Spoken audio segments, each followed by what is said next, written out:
Okay. Hello, everyone. Welcome to the 2021 Human Rights Day. My name is Robel Mulugeta. I use he, him pronouns, and I am a commissioner on the Seattle Human Rights Commission. Today, the Seattle Human Rights Commission has organized an event around the theme Overcoming Hate, Reflections on Healing Post-9/11. Over the past year, we have seen how hate still pervades our communities in a multitude of ways, our emotional, physical, and spiritual selves. And while the pain of many minorities has become more centerfold in national dialogue, those of us who are othered are well aware of how our pain is nothing new. The inception of the Seattle Human Rights Commission is proof of how the good fight against inequality and injustice has persisted across decades for our city and more obviously our nation. In 1969, the Department of Human Rights was officially created and the Seattle Human Rights Commission became an advisory body to the mayor and the city council. The initial focus of the commission was workplace discrimination, women and minority business contract, and police accountability. With the momentum of the Civil Rights Act of 1964, the Seattle Human Rights Commission was tackling workplace discrimination across the city, namely that experienced by African Americans within the Washington State ferry system. The commission serves as an advocate for any and every minority group in the city of Seattle, while leading with the analytical framework of intersectionality so that we can truly capture where and how discrimination facilitates itself into our communities. Such a framework elucidates the interwoven systemic threads that create many of our city's biggest issues, whether that be in housing or equitable policing. Now, considering the theme of this Human Rights Day being around healing post 9/11, I thought it would be worthwhile to share with you a personal anecdote of my own. I must have been only 3 years old around the time 9/11 happened. So frankly, for me, I have no recollection of the days after and what they were really like. But what I can say is I remember the instances that people took their frustration out on my family. The Sunday following 9/11, my mom and I were driving in a car back from church. I was in the booster seat. My mom was behind the wheel. And as per tradition in Orthodox Christianity, she was wearing her natala over and across her head and shoulders. A foreign look to many, but a familiar look to me. At a red light, we turn to see an angry man in the other lane driving his car. He scowls at my mom and yells, "Go back to your country or else."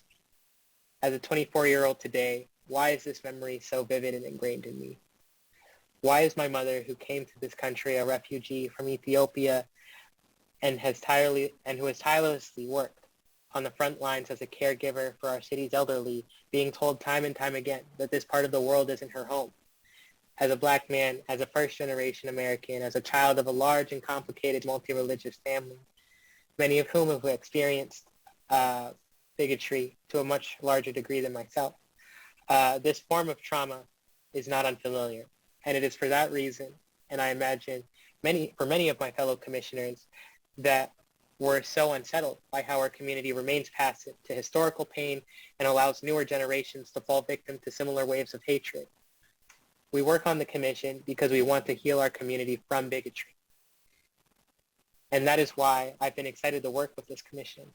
We are from across the city with roots around the world. We all have different life stories and reasons for why we value human rights. Our differences are always celebrated and strengthened with our ability to focus in on and really flexibly serve our community. I've admired how many in our commission remain unafraid to challenge the systems that are for the communities we love. And with that, I want to deliver a personal thank you to the outgoing members for the commission, Erica Chen, Tyrone Granison, Jessica Carso-Boyan, Jackie Turner, and Brian Egger. You have all devoted countless hours to connecting with nonprofits and local organizations, writing policy stances for or against the mayor and city council's office, serving the appeals function of the Seattle Human Rights Commission for the Office of Civil Rights. Thanks to you all, we were able to muster the bravery to demand police accountability from our former mayor and even request that she resign. You all played an instrumental role in making the people we serve feel heard, and for that, I am so thankful. And now, for the next part of our programming, which I'm really excited to do, is introduce the winners of the Human Rights Day Awards. These individuals and organizations have demonstrated just excellence in achieving the missions that the Seattle Human Rights Commission strives to every day, fighting for equality of everyone. And so the first person I'd want to celebrate on this meeting today is Anila Afzali. Anila Afzali is the executive director of the American Muslim Empowerment Network at the Muslim Association of Puget Sound. As an Afghan American, Anila is currently partnering with statewide refugee coordinator at the Office of Refugee and Immigrant Assistance for the DSHS to co-lead the efforts to coordinate and welcome the resettlement of Afghan refugees into Washington state. In 2013, after a spiritual awakening and witnessing the growing divisiveness and misinformation in our country, Anila left her legal career to pursue service and knowledge, two things her faith emphasizes. Since then, Anila has served as a community activist, interfaith leader, educator, and presenter, events coordinator, strategic advisor, civil rights advocate, and seeker of knowledge. She founded MAPS in December 2016 to educate our fellow Americans about Islam and Muslims, build coalitions, and mobilize allies to take effective action towards achieving peace and justice for all, challenge negative stereotypes and misinformation in the media, and empower and engage the American Muslim community.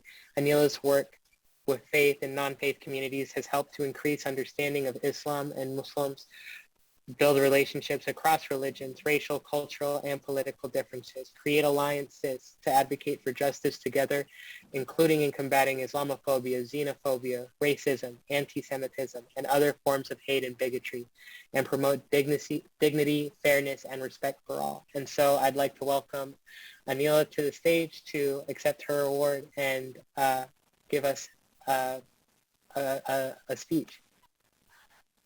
Well, I won't give a speech necessarily, but thank you so very much, Robel, and to the Seattle Human Rights Commission. I am honored and humbled by this award. The past 20 years have certainly been challenging for so many of us, but this past year has been especially difficult for me as an Afghan American, with so much heartbreak with the crisis in Afghanistan and trying to help evacuate my own family members from Kabul as well. And there are so many in the Afghan American community who have been on that same emotional roller coaster that I've been on. So this recognition from a Human Rights Commission during this time of overwhelming turmoil really means a lot.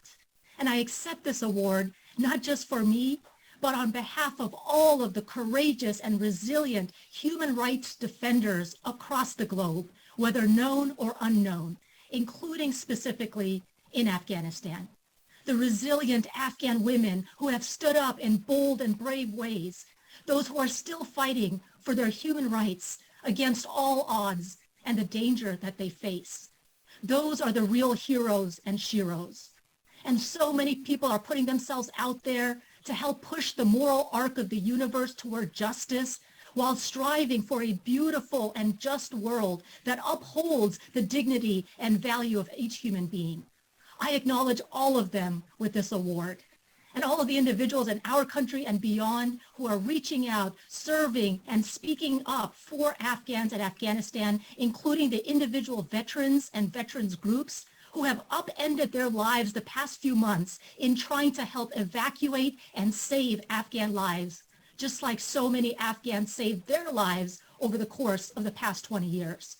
So thank you to all of them. Thank you to my dear friends and beloved family for their continued support, including my brother for the nomination. And thank you again to the Seattle Human Rights Commission for this great honor.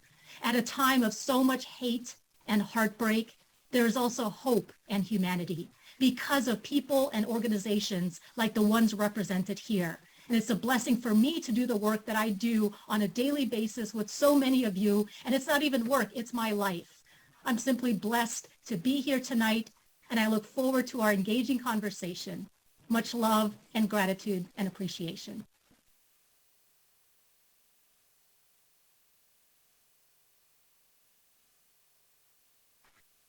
Thank you so much, Anila, for that. Very moving and inspiring. And on that note, I'd also like to acknowledge the organization that won the Human Rights Award, A World Without Hate.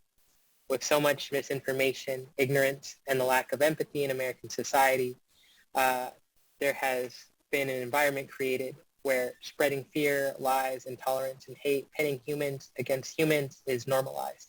Hate crime in America, including vandalism, intimidation, assault, and murder, has risen to levels unseen for over a decade, according to federal data. And over the last decade, World Without Hate has directly addressed, engaged, visited, and worked with over 275,000 people from around the world. Millions more have heard our messages or heard their messages and learned about their mission through a wide array of virtual channels, through programming, special events, community conversations, site visits in classrooms, on college campuses, in maximum security prisons and refugee camps, as part of interfaith summits, town halls, corporate boardrooms, and conferences. A World Without Hate has promoted the transformational power of forgiveness, compassion, empathy, understanding, and acceptance, keys to realizing the world we all deserve. A world without violence, a world without victims, and a world without hate. And so, in celebrating A World Without Hate and acknowledging their successes, I'd like to invite Grace to similarly speak on behalf of them. Well, thank you so much, Rubel, for the kind introduction. To everyone at the Seattle Human Rights Commission and to Commissioner Tyrone Grandison for the nomination, we thank you for this very special recognition. My name is Reyes Buyan. I am the founder of World Without Hate. On behalf of everyone who works tirelessly to bring our mission to life each and every day, I extend our sincerest appreciation and thanks to the Seattle Human Rights Commission for recognizing our work and messages of forgiveness, empathy, and understanding in this way. We are truly honored to receive the 2021 Human Rights Organization Award. In the days following the September 11th attacks, I was a victim of a brutal hate crime. A white supremacist on a revenge shooting shot me in the face and left me for dead on the cold concrete convenience store floor in which I worked. I hit rock bottom, but never gave up on humanity. I forgive my attacker and eventually led an international campaign to try and save him from death row. As my attacker came to know me, he called me brother and ultimately renounced his hateful views. In an effort to focus on preventing and disrupting hate and violence through storytelling and empathy, World Without Hate was born in 2011. At World Without Hate, we believe each one of us has the power to turn negatives into positives, weaknesses into strength, fear into courage, ignorance into wisdom, and hate into love. Together, and with vital entities like the Human Rights Commission, we can indeed realize the world we all deserve. A world without violence, a world without victims, and a world without hate. I hope you will join us. Thank you so much for this tremendous honor.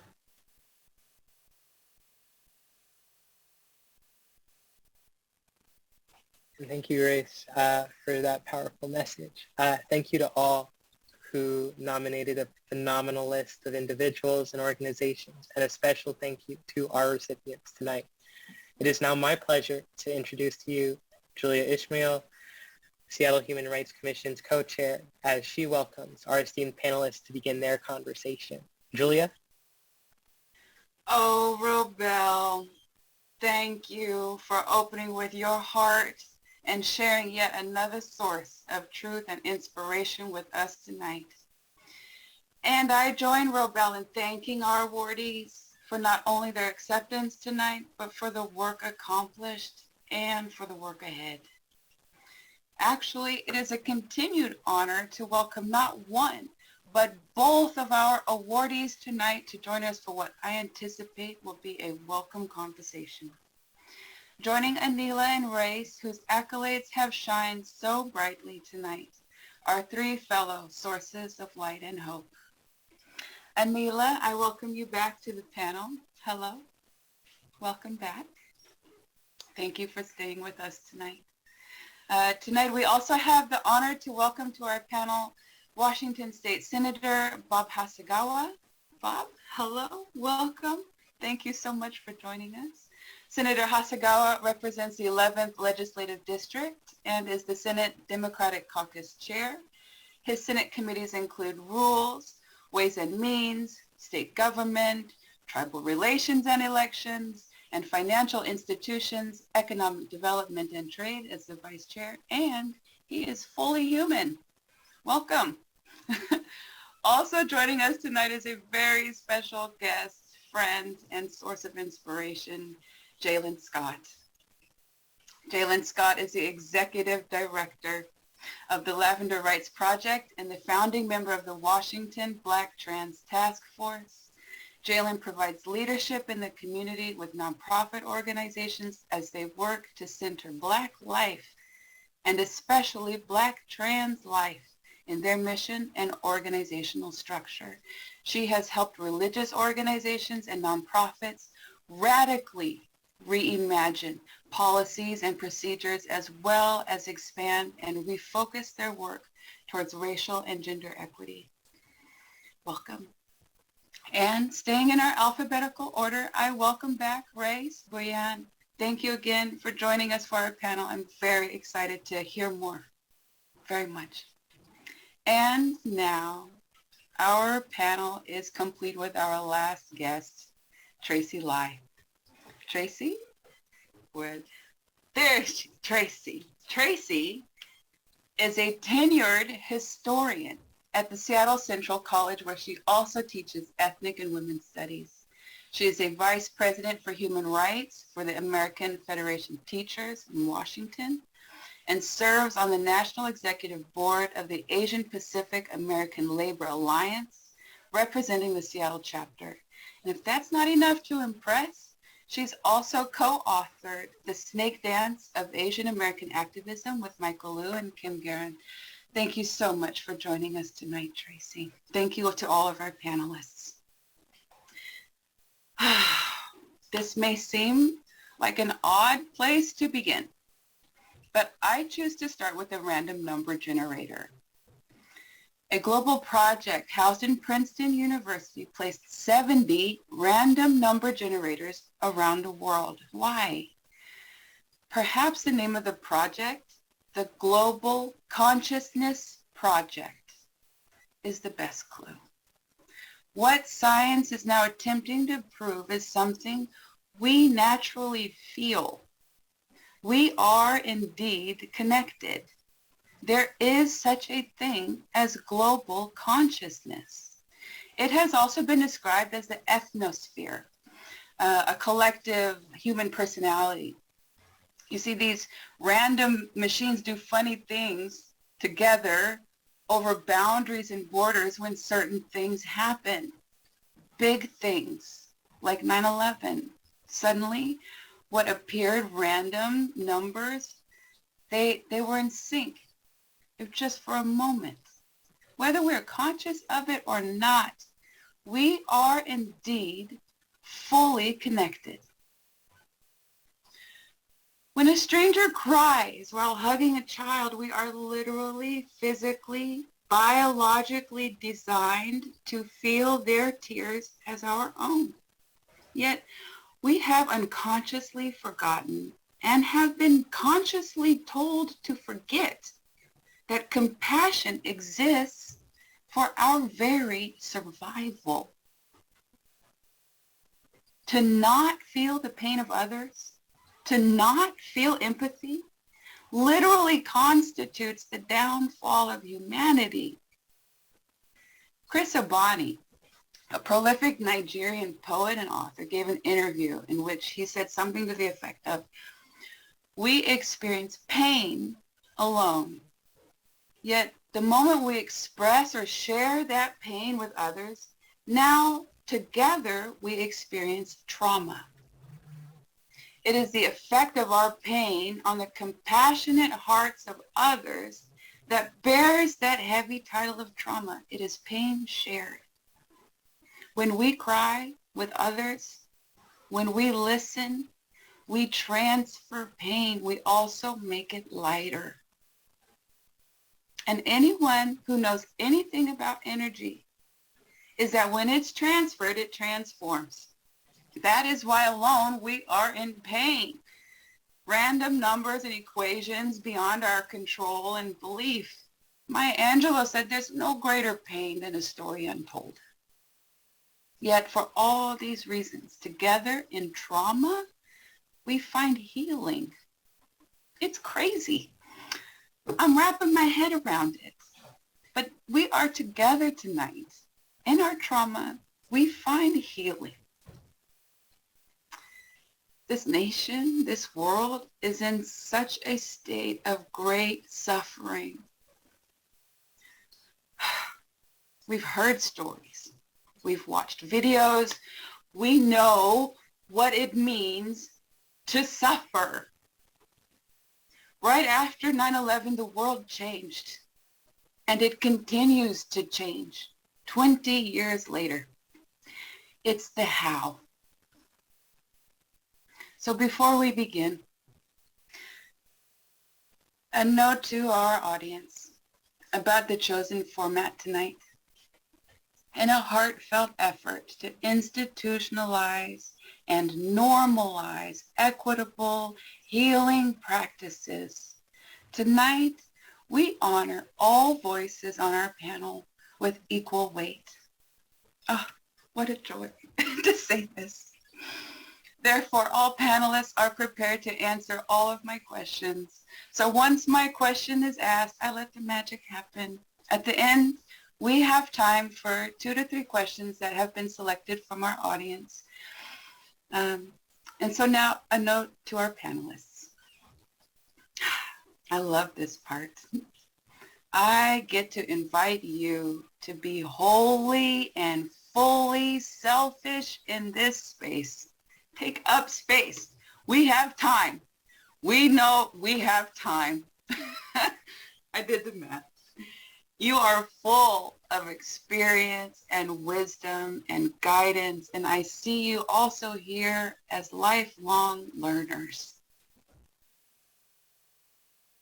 We spoke briefly about our collective timekeeping relationship, about 2 minutes per answer, and our ability to honor and be able to speak and listen without interruption. Oh, what a blessing. We trust you. We trust time to hold us, and I'm very much looking forward to me stop talking. Very much. So with that, we shall go in this order. Anila, Bob, Jalen, Race, and Tracy. And a special shout out to the A's. Anila, thank you so much for going first. If there's any inclination in your mind to follow up on the last question before you begin the next one, this is why I like this circle, because it keeps going around. So I hope that helps ease the burden. So with that, I feel like we are ready to begin. Thank you. Oh, this first one, I like this question very much. Call me selfish. It's actually 2. You have the option. I like some options are good. So the first option is this. What is that one question you are always asked that you are tired or weary of answering, and why? Just again, I'm going to ask this again. That's one question. An alternate to this question is, if you're more inclined, what is the one question that no one asks you, or very few people, but should? And what is the answer to that question? So with that, I grab my water. I'm ready to take a break. Anila, welcome.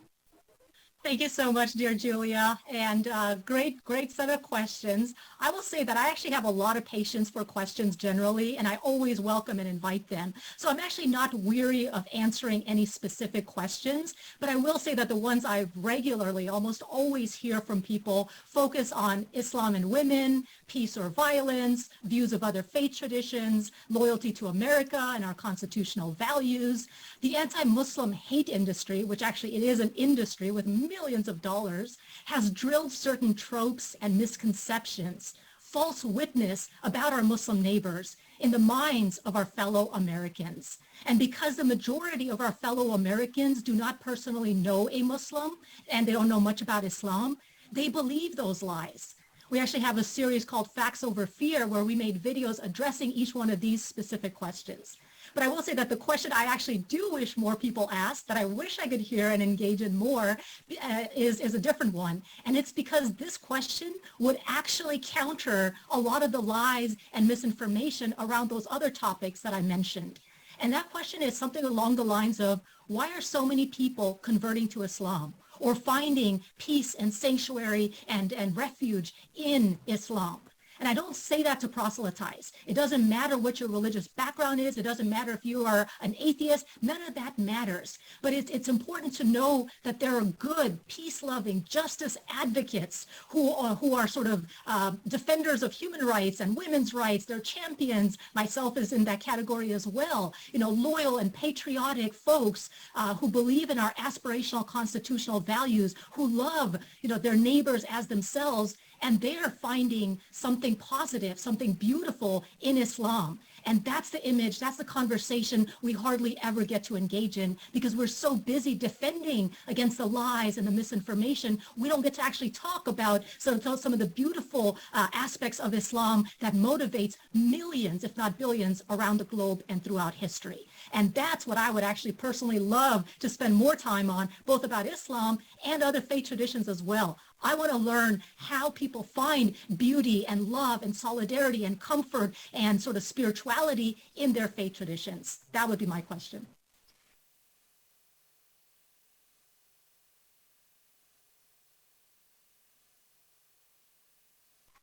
Do I just go ahead? Okay, thanks. Before I start, I'm going to answer question B, but I just want to say I feel so honored to be on this panel with such notable warriors that have gone through so much trauma in their own lives and struggles, but rose up to fight back and to organize. And Race, hear your story about getting shot in the face by terrorists, really. It's just unbelievable. And Anila, you remind me so much of my own daughters, so that's why I love you. You're awesome. So the question that I wish people would ask more is, you know, there's a lot of observation, and we've all talked about it, that there's so much hate and division in the country today, and it spreads out like a cancer throughout the world. But the real question should be why? Why is there so much hate and division? Because once we understand why, then we can rise up and fight against it. And the real reason is that hate and fear are the tools of the oppressors because it keeps us, the people, divided. So in a country like the U.S. where we purport to live under a democracy, where the people ostensibly have a vote, but when our votes are controlled by advertising and marketing tactics that are so well honed that they can influence the mass market, we've really just lost control of our own democracy. And there's this thing, I want to spread the conversation a little bit because how did it get to be that way? Well, back in the 1890s or so, the U.S. Supreme Court issued a decision that actually the justices never formally made this, well, they formally made the decision, but what this concept of corporate personhood was actually written into the decision by a clerk, and the justices signed off on this. But this whole concept of corporate personhood, where corporations have the same rights as natural persons, which does not sound reasonable whatsoever, right? It doesn't make any sense, but they do. And corporations then are able to accumulate wealth and power in perpetuity because corporations don't die, whereas people do, unfortunately. So when you combine that with this whole concept of free markets, where the more power you have, what that means is there's no way to regulate it. The more power you have, the more you can use it to oppress even smaller corporations and absorb it too. It's big dogs that keep eating little dogs until there's like one big dog left. And when you assemble that kind of power, it can do nothing but hurt us in our democracy. And so they pretty much bought our democracy and bought our ability to organize to control our own lives. Benito Mussolini, his definition, the famous Italian fascist dictator, defined fascism as the ultimate joining of corporations and government. And when you turn around and look around, it kind of looks like we're there, right? So the simple solution would be to try and overturn Citizens United, and in the process define in our Constitution that people, when the term persons is used, means humans, not corporations. That's the question. I'm sorry I started rambling, but the real question is, why is there so much hate and division in the U.S. today?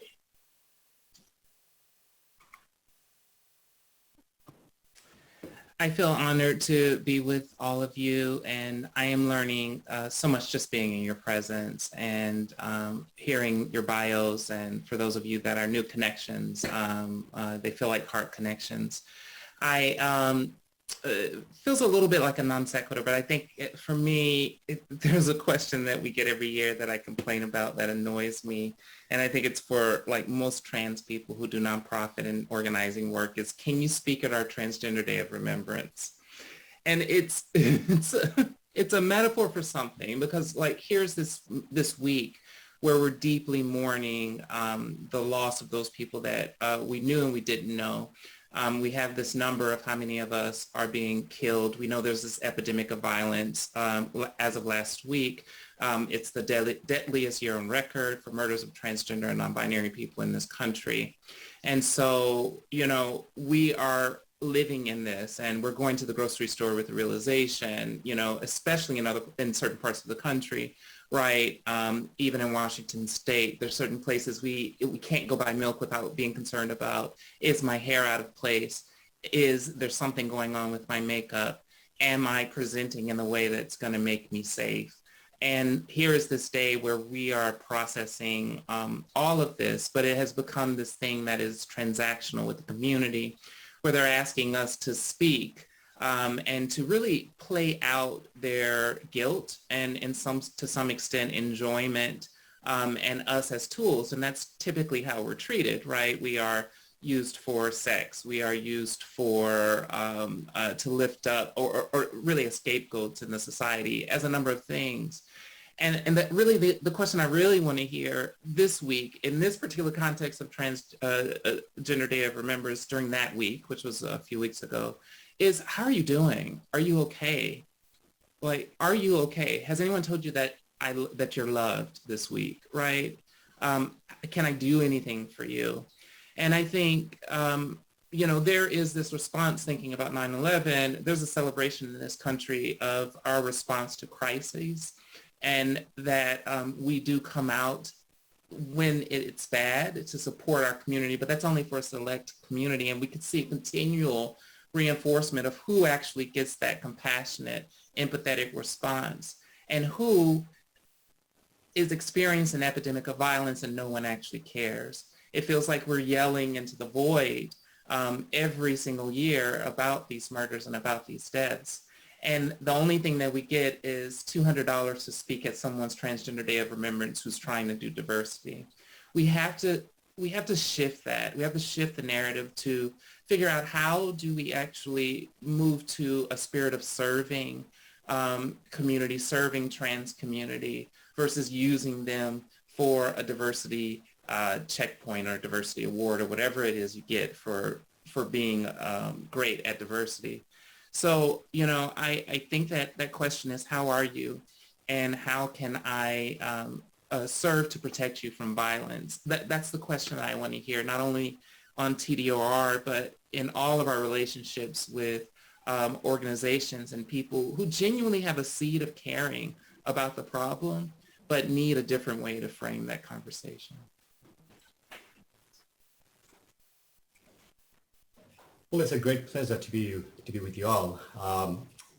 I was born and raised in Bangladesh, and I began my career as an Air Force officer in the Bangladeshi Air Force, but my American dream kept calling me. Eventually, I received the opportunity to move to the US to study computer science and ended up in New York City. One of my roommates worked for a taxi limousine service, and on slow nights, he would invite me along to see the beauty of New York City.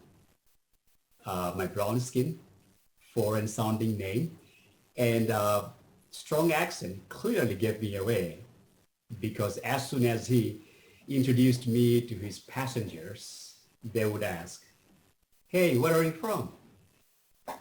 I always felt it was an innocent question out of genuine curiosity. And in the spring of 2001, I relocated to Dallas and worked in a friend's gas station during the day, and I studied at night. I quickly found the same question being asked of me from my customers. "Hey, where are you from?" They were curious to know where I traveled from and what brought me to America, especially to their neck of the woods. On September 21st, 2001, while at work, a man with a sort of shotgun burst in, wearing bandana, sunglasses, and baseball cap. And having been robbed before, I immediately put the cash on the counter, and his gaze remained fixed, not on the cash, but on me. And he asked, "Where are you from?" before pulling the trigger from point blank range. Before 9/11, I never felt uncomfortable with being asking this question. But after my attack and in this post-9/11 era, my heart stops, even just for a bit, each time I am asked, "Where are you from?" Am I being judged or even threatened? Or does this person genuinely want to get to know me? In many cases, I have come to recognize by the person's tone or body language the reasons for this question. In all honesty, regardless of feeling comfortable or not, I do answer and try to have a conversation with the person asking, because I believe we need to remain open to dialogue if we truly want to change common narratives filled with stereotypes, misinformation, and lies, and all of which, if fueled, often leads to hate and even violence. I also believe a sense of humor is important to this work. So sometimes I just tell them, "I'm from Texas," and wait for their reaction.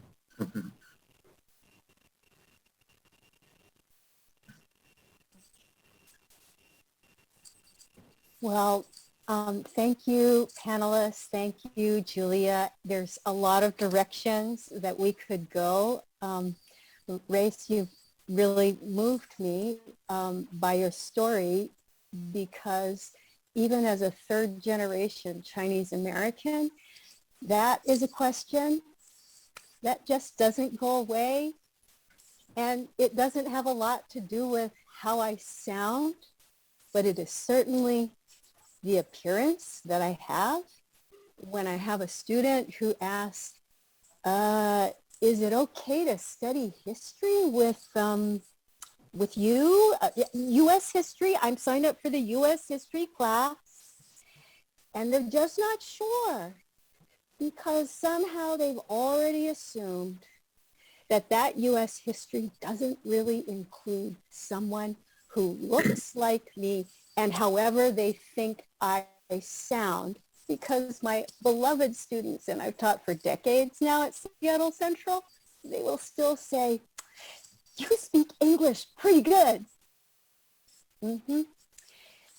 Sometimes I'll say, well, I actually majored in English, third world women's literature at UC Berkeley. And they'll look at me kind of puzzled, like, well, thank you for sharing that. But they think that somehow there is a hidden accent, or that somehow it's a compliment. So you're making me think a lot about where we are in this world, which Julia asked us to reflect upon. The question that I wish people might ask actually is a little bit about if we can connect our Human Rights Day conversation to the United Nations theme of reducing inequalities and advancing human rights.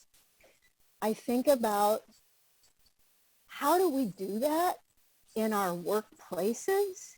And as a unionist, I think about how can our unions be more inclusive of all of us? So part of what I'm hoping to bring into our conversation is thinking about organizing, which my colleague Bob, thank you, has already talked a little bit about, and he and I do share some union history as well. But also thinking about not only unions, but organizing in really different ways, which I feel that I've heard already from Jalen and Anila and Grace. You know, we have to, and we can. So I'm so grateful that we are having these conversations together. Oh my goodness! I'm so full already. Can I even wrap my head around the next question? But I'm glad that it is the next question, because Tracy, what a great segue. Talking about how do we putting all of these sentiments into actual action and organizing? And that leads me to my second question, actually. Thinking, for example, here's my question. So thinking, for example, about events such as the one on January 6th, the insurrection in Washington, D.C., and the summer of the 2020 protests. So I'm thinking current times, now I think this. What role do you see critical mass playing in your work? Why? And I'm really interested in this. It feels like in my personal life, like I'm reaching some sort of tipping point. There's something happening, and I'm really curious as to what your experience has been, or what role this critical mass plays in your work. Anila. Thank you for that question. I mean, critical mass is it's critical to our work and to our success. The kind of work that many of us are actively engaged in right there on the front lines, the grassroots, trying to make a difference in the world, relies on creating this kind of change. And our movements that we're striving to build require these kinds of turning points, as you said, in order to have any kind of impact. And specifically for the work that I do, I really use a sort of collective liberation model, because I understand, and I know many of us here understand, how interconnected our various struggles for justice actually are, despite how often those in positions of power, corporate interests, or others may try to use and exploit that divide and conquer approach that Senator Bob was talking about, which is absolutely true. So in doing this kind of work and building these kinds of movements, one of the things that I push oftentimes is the importance of making sure they are multiracial, multi-ethnic, multi-faith, multilingual, multi-generational, multi-gendered. We need everybody as part of these movements to be able to have any kind of real success. And we've seen what happens when we do approach or achieve that kind of critical mass. We saw it with the eruption of sort of racial reckoning, long overdue in our country in the 20s after the murder of George Floyd.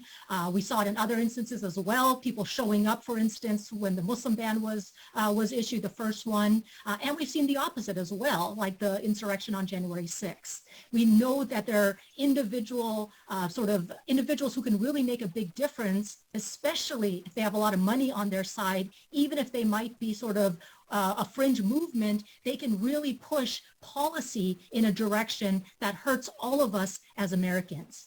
But I believe in the sort of the 3.5% rule for political change. Research has shown that it takes about 3.5% of the population actively participating in sort of nonviolent protests or movements to create serious political change. And that once you get around that 3.5% mark, that tipping point of the whole population, success is almost inevitable.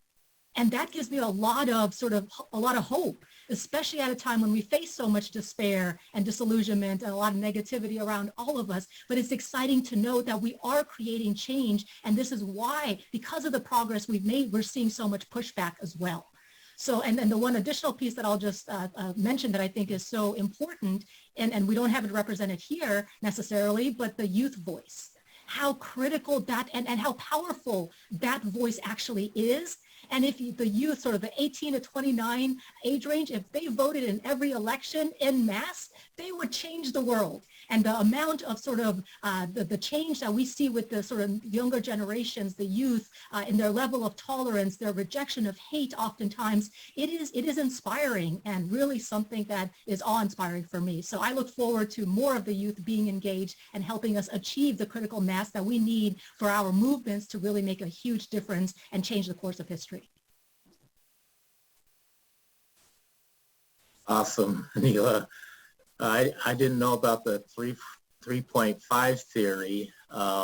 That's interesting. You know, I win my elections with about 60+%, but I still can't seem to change the larger society. Working on it though. Critical mass though is kind of different depending on what you're trying to affect. So, you know, it could be the matter of a single incident creating a opportunity for vast social change stemming from it.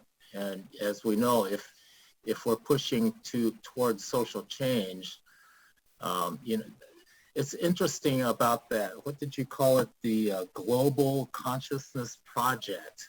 How things line up that way. That I think that derives a little bit from chaos theory.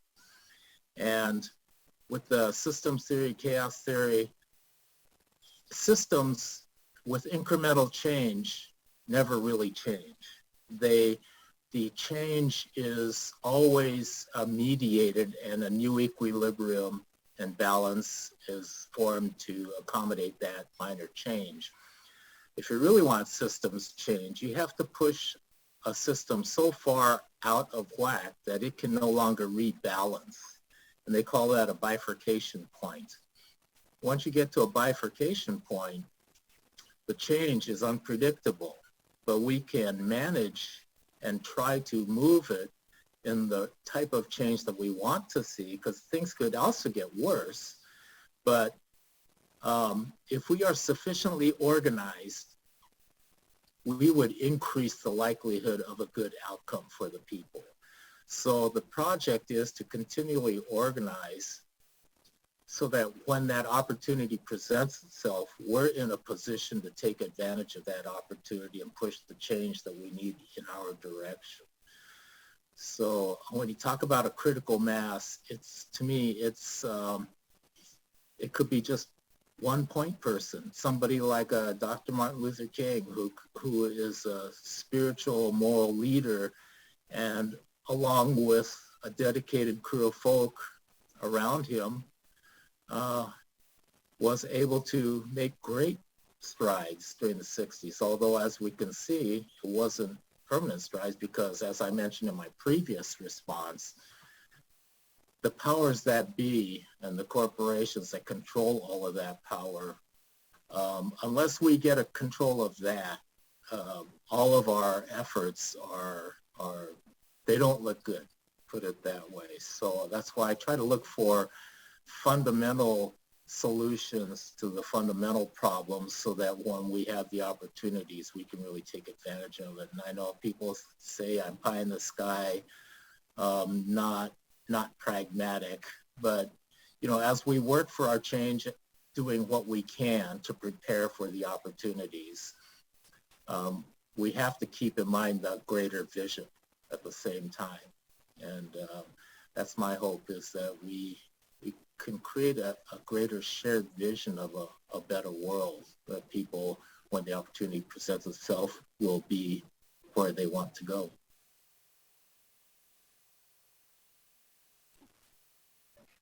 I really appreciate Anila's inspiring and hopeful, and also Bob, your hopefulness, and I will say also some realism about the real barriers that we face, thinking about economic powers. As I think about the summer of 2020, just remembering, there's always a place of gratitude and appreciation for those activists, young people, older folk who are out in the street doing the work, folks in our community who are out organizing, doing the work, Black trans people who were putting their bodies at risk in a way that was disproportionate, a disproportionate risk for themselves, but who wanted to be a part of the critical mass that was developing. And so, I have that deep appreciation. You see the results, and I think where I can find hope is looking at what has happened since. And so where I am hopeful is, we think about foundations in the way that they are funding nonprofits and now expanding to find Black-led organizing that isn't under the necessary nonprofit industrial complex or other systems, but they're intentionally going out to center funding for Black organizing. They're recentering their values. Organizations are being called out, sometimes in ways that are very uncomfortable, and having to look internally and make some decisions about what things look like for them, and also going out to support the community who aren't necessarily in their institution. And we're looking at the fact that we have some capital, not just financial capital. There's not enough of that. But we have a little bit of social capital that is still here from the summer of 2020, where we can actually call out an institution, an organization, and people will listen to us. And so that's there.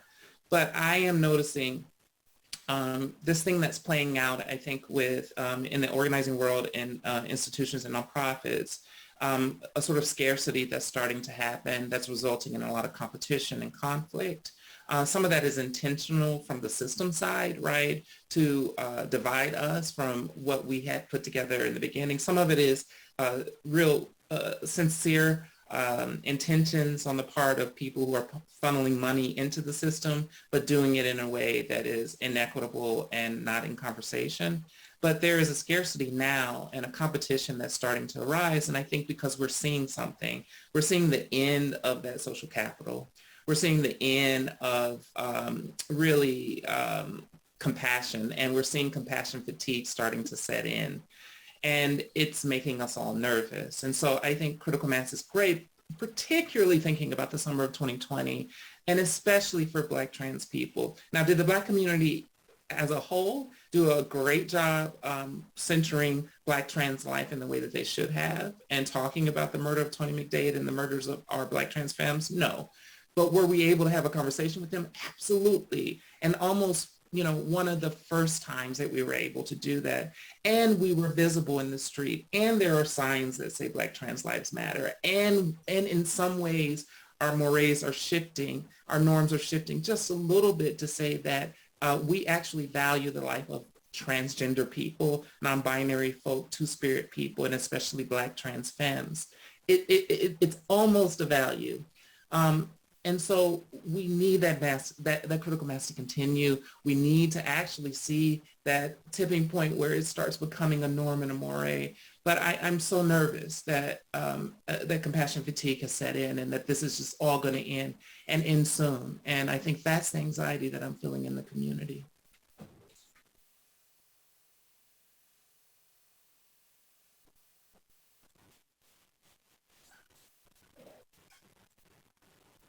Well, I completely agree with Adila, Bob, and Jalen. You all said very, very eloquently that we need the youth power. We also need individual, someone like Martin Luther King, to mobilize, the huge mass of movement. And also we need to remain hopeful, and as well as we need to stand up for everyone, regardless of who they are or where they came from or how they look. Well, in Islam, we believe that taking one life is like taking the lives of all humankind, and saving a life is like saving all of humankind. While it was my greatest hope to save my attacker from death row, and while I'm proud to say that I led what became an international campaign to do so, my desires would have never materialized without critical mass. Our campaign, with the support of people from all walks of life, locally, nationally, and globally, consisted of human rights advocates, professors, pro bono lawyers, religious and non-religious individuals and groups, and anti-death penalty advocates. As we progressed, organizations like Amnesty International and Reprieve from London joined our movement, and we met with executives of Lundbeck in Denmark, the leading manufacturer of lethal injection used in the US for executions, stopped supplying the drug and wrote a letter to the governor of Texas, Governor Perry, and asked him not to use their product to kill.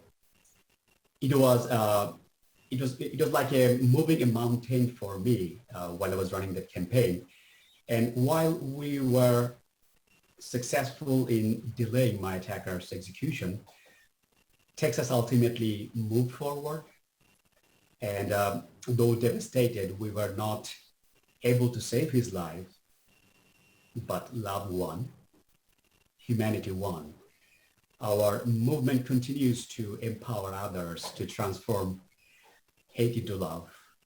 And our campaign was based upon the hope that all have the power, that we all have the power to change ourselves and the world around us, to work for a world without hate and violence. And their terrible ramifications. Each one of us is involved in this journey has been forever changed, including my attacker. When he came to know more about me and what we're trying to do, he also continued his personal transformation, publicly condemning his own acts of violence and calling for an end to hate and violence. World Without Hate is the nonprofit I founded in large part because of the incredible efforts made by all who participated in our campaign. And our mission is to prevent and disrupt hate and violence through storytelling and empathy. And the key to our work to success, to building a world that we all deserve, a world without hate for us all, is critical mass.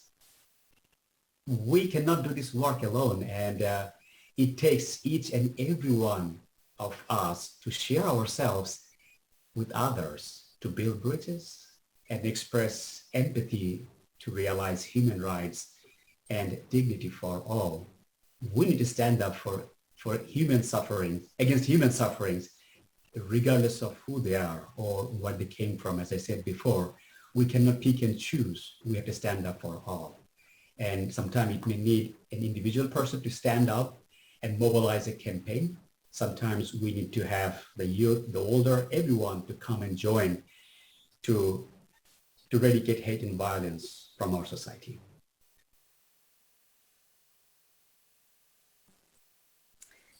Well, I'm really appreciating how we are in our conversation. We're taking on the world. Thank you so much, World Without Hate. And we're also looking at where we are. And Jalen, I really appreciate, your thoughts about kind of the state of this moment. And compassion fatigue is certainly a concern. Anila, I'm so glad that you talked about collective liberation as a model or a model of organizing. And I'll just try to chime in a little bit. The story that I'm thinking about is that absolutely critical mass is necessary to make a paradigm shift.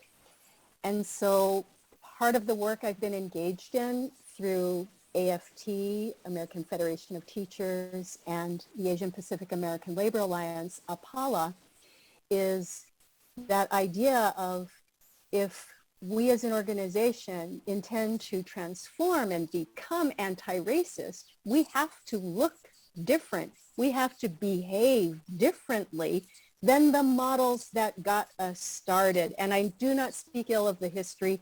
I'm just saying that's part of how we have to be different. So to me, critical mass is about that collective synergy and how we are working together. So one part of it, it's not the only, but one part is a non-hierarchical model of leadership. So sometimes I hear people using terms like distributive leadership, but I haven't really studied the theory, but I can share a story of what, in my own experience, worked out pretty well. So you probably know unions traditionally have an officer structure with a president at the top. In 2013, I was elected as a co-president with my dear colleague, Dr. Kimberly McCrae. And the two of us were the very first women of color to be presidents together of AFT Seattle 1789, which has over 1,000 members, somewhat a large local for faculty. We were the first, and one of the things we prioritized was that we wanted to achieve a memorandum of understanding on equity, diversity, and retention of faculty of color, because among that 1,000, well, the proportion of faculty of color was, in our opinion, modest opinion, not as high as it needed to be, because we didn't reflect our student body. If you look at the student body, and Julia knows because she also worked at Seattle Central, over half the students are students of color. So where are they in the faculty? Some people worried that in sharing that role, we would somehow miss some of the responsibilities. But we chose to look at this distributive model of using the strengths that we both brought to best serve members as a whole and our union. And quite frankly, sharing the role was something that really best fit what we needed as individuals, both professionally and personally. I think this story can maybe help people think about how sometimes part of why we are where we are is because we're trying to fit in to a structure that's already there. But we questioned that, and we made that structure fit where we were so that we could do at least some of the work, maybe not all the work. We didn't get reelected, but it was the best term, 2-year term we could have hoped for.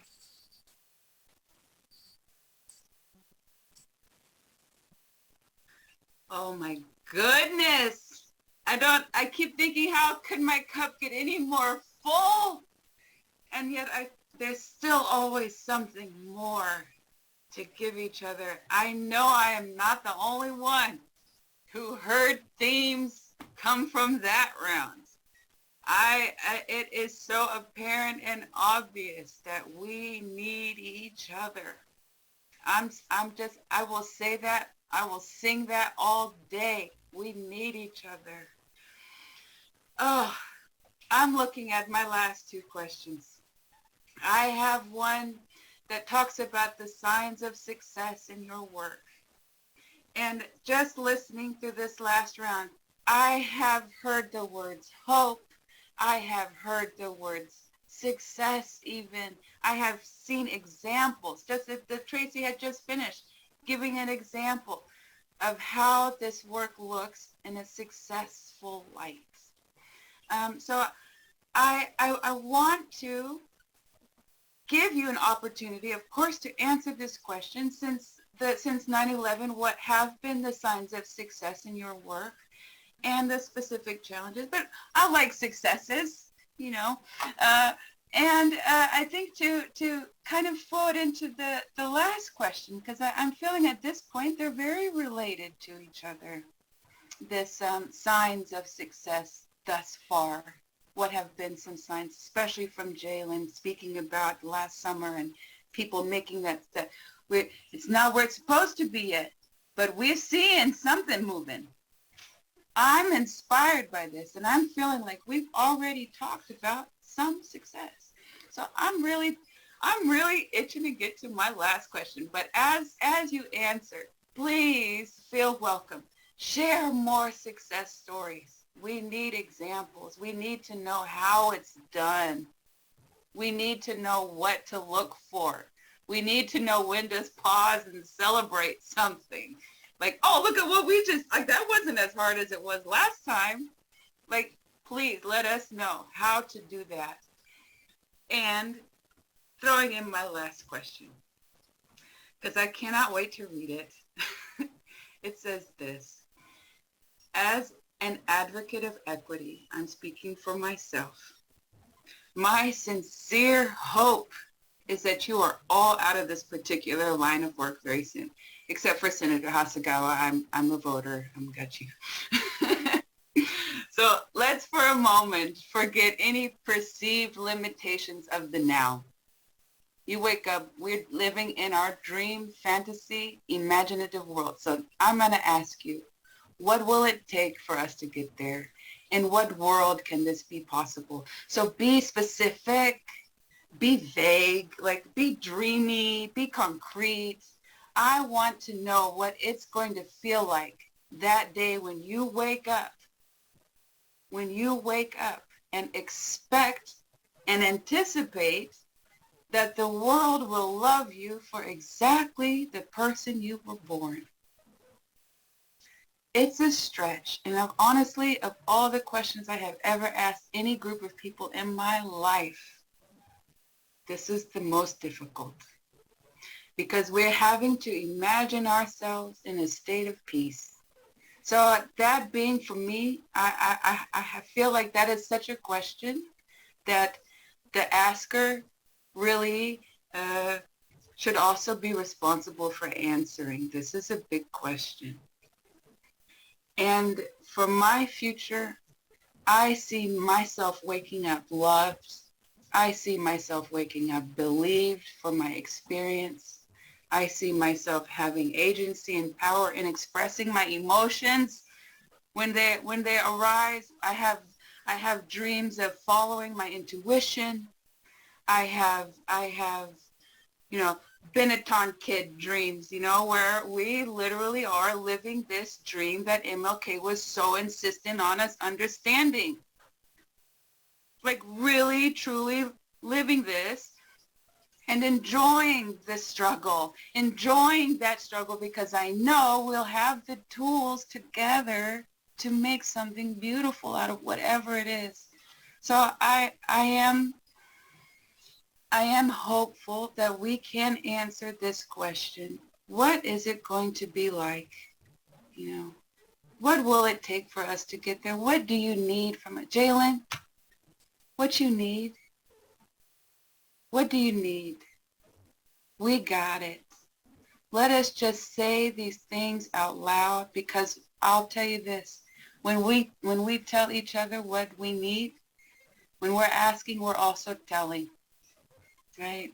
So if I'm asking, I need this, I'm expecting, it's a two-way thing. So our assumption is if you're saying, I need this thing, the assumption is you are wholly and fully capable of giving that very same thing right back to us. That makes sense. So let us dream. There's no comment section, right? We are in our futures right now. So tell me, what does that look like? You know, I got a question written, but honestly, I just want to hear from you. I want to hear what your future holds for me. So Anila, one last time, I let you go first. Thank you, Julia. I mean, I think you said it. You described what we all are looking for, what we're all striving for, what each one of us as human beings wants. To be loved, to be accepted, to be able to do what we want to do, to have the freedoms that we cherish implemented, to be free from things like hate and violence and bigotry and bias. All of that is true. And to really have and live in and be supported by that beautiful, beloved community that Dr. Martin Luther King talked about. So I think you did a great job describing what that would be like. I will say a few additional things. First off, in response to Senator Bob, when he was talking about 3.5%, doesn't seem like a lot, and it doesn't as a number. But if you think about sort of across the country, that's over 11 million Americans who have to be actively involved, you know, organizing, mobilizing, engaging, voting, making a difference in the halls of power and out on the streets. And sustaining that is a challenge, is a difficulty. But we need, and hopefully we'll have that kind of collective synergy that Tracy talked about. I will also acknowledge, and I think Jalen did a really good job of sort of bringing us back to this reality, I will acknowledge that this does not come without cost on communities and on individuals on the front lines. The burnout, the trauma, and even worse than that. And of course, there's the competition and the conflict, the compassion fatigue, the constant pushback to our progress. All of that is absolutely real. And I never want to take away from any of our authentic experiences with all of that. I myself, especially this year with what has been going on in Afghanistan, have really struggled with that. And there are times, and, you know, Julia, going back to your question, I'd love to wake up in the morning and be like, oh, I have nothing that I have to do because the world is great, and be able to go back to bed. But unfortunately, that reality isn't the case here. But one thing I will say is that my faith is actually what gives me my strength and my ability to have my patience and the continued love and compassion. If I did not have my faith before I had my spiritual transformation, I don't think I could do the work that I'm doing today. Because you get burnt out, you get exhausted, and you get constantly sort of the kind of pushback, it hurts. So one of the beautiful things about my faith that really inspires me is that I'm not judged by the results that I achieve. I'm judged by my efforts. So as long as I'm trying, as long as I'm doing my part, as long as every day I'm out there saying, you know what, I'm going to give it my best today and recognize that there are times when I and others need the break, that is enough for me from my perspective. But having said that, we have seen real successes too. We've talked about some of them already, and it's been beautiful. And I've had many, many instances of hearing those individual changes of the type that Race described with his attacker. I've had other sort of the coalitions coming together. You know, we just recently had an attack on the Islamic Center of Olympia and the community coming together in solidarity. We've seen this happen repeatedly. We had a hate group that was here on the east side in East King County, and we had a broad community come together and essentially put an end to the kind of hate that they were promoting against Muslims. So we've seen and have these kinds of successes along with the challenges. But what I ultimately try to stress whenever I talk to different audiences, because we have so much negativity around us, because we're all so exhausted and everything, I try to emphasize that we just cannot fall into despair. Like failure is not an option, despair is not an option. We are standing on the shoulders of giants who came before us and they did not lose hope. I say, how can I lose hope? Because when I fall into despair, when any of us falls into despair and disillusion, that actually leads us to inaction. That leads us to giving up. And that's what our opponents want. That's what the haters want. And we cannot do that. We have to make sure that our voices, that our efforts of love and compassion and respect and dignity for everybody is louder than the voices and actions of the haters. And we can never underestimate our own power and potential to really make a difference. And finally, and I'll just end on this, we really have to go beyond individuals, whether they're individual haters or individual sort of actions, and really look at the broader systems that require change. That's where we're going to see, actual systemic change. That's what we need. And also the organizations and funders who promote a lot of the hate that we have, those should be our targets, not the individuals who might have been fed these lies through the media that they're constantly consuming, and therefore they take action based on what they're fed. I don't blame them so much. I blame the people who are constantly feeding that kind of hate more than the individual who falls victim to it. And I'll stop there. I think we should stop the whole program there. You've said it all, sister. But I know that my colleagues on this panel are going to be equally, if not more, inspiring. So I'll just be a sort of a bridge between you and Jalen. So as I understood it, there's two questions here that you wanted us to take on right now, Julia. What are the signs of success for us in our work? And then what does the future bring? So I'll kind of take those on individually, I think. So, I talked about what real success would be is broad systems change, as Anila just taught. But I take my victories where I can. So we fight for the incremental steps, hoping that they act as organizing tools to build towards that critical mass so that when the opportunity presents itself, we'll be ready to change the system. So some of those smaller victories, we had a lot of victories when I was with the Teamsters Union. That was, we had a lot of hard times. We were bucking our heads against the brick wall so many times, but, there's some real victories there. And I remember one where we were on strike at the Seattle Times, actually, and it wasn't even our strike. It was a strike in solidarity with the newspaper guild. They were picketing, so I took our case to my own membership and said, this is a solidarity thing. They're fighting for us as much as they're fighting for themselves. And so we honored their picket line. We got 100% vote, and we were out for a while. And I remember one of the old-timer retirees came up to me and said, Bob, I'm going to retire in 2 months, and here we are on a picket line. And it saddens me to think that I could have gone 40 years as a Teamster and never really experienced the power of standing with my coworkers. To me, that was a success. We changed the heart. And a lot of our, a lot of those kinds of incidents where we're building power and people were understanding what it means to stand together in solidarity. I'm surprised I get so emotional thinking about it. When we talk about the labor movement, and a true labor union will be one that really believes in the bottom most fundamental principle of labor unions, which is solidarity. That's what will win you your victories. So a real honest trade union or honest union will be working against racism, against homophobia and genderism, against sexism, against all those things that divide us against each other, and taking the steps to proactively move and show the people that there is power in a union when we stick together. So I've kind of lived by those principles my whole life.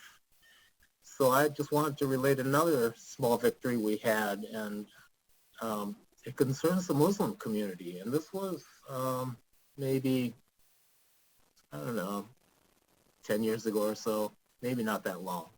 But there was Muslim students at the University of Washington and other schools that were not allowed, or they were required to take their tests on when they were fasting, during Ramadan.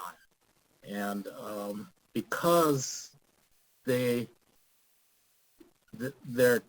holidays follow lunar calendar rather than the Western Gregorian calendar, how good are you going to be at performing academically after you've been fasting all day? So we put a bill together, and we started organizing around it and working with the Faith Action Network. Pretty soon the Jewish community came on board because they said, well, we have the same problems because our holidays follow a lunar calendar.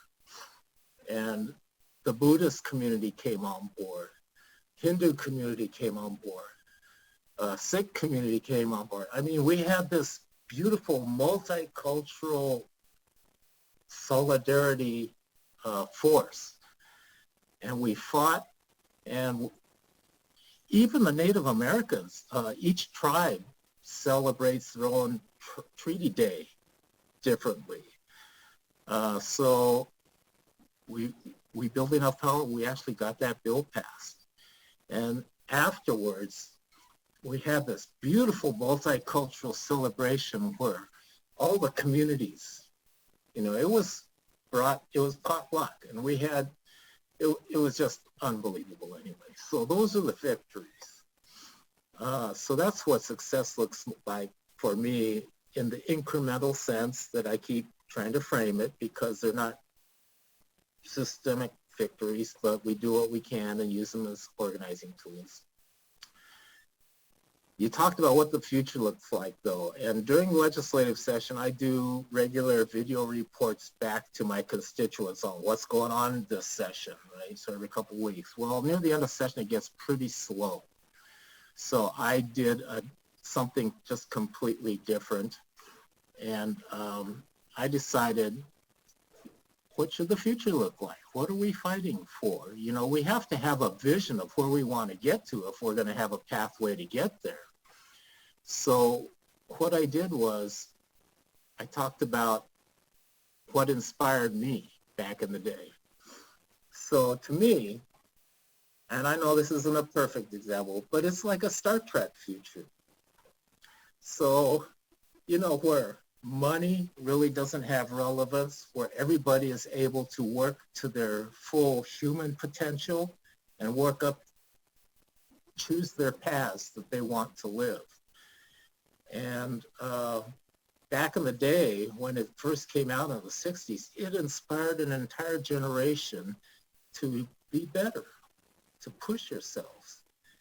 So that's what I hope the future looks like, is that where we don't have the constraints of trying to survive and just get by and scramble over our neighbor trying to get ahead. We should be mutually uplifting and supportive so we as humanity can achieve a higher level.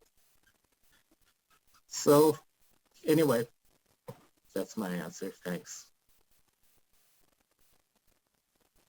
Bob, you're so much more than a bridge. If you are a bridge, you're a magnificent, beautiful golden bridge. And you brought heart and special effects, all of it to it.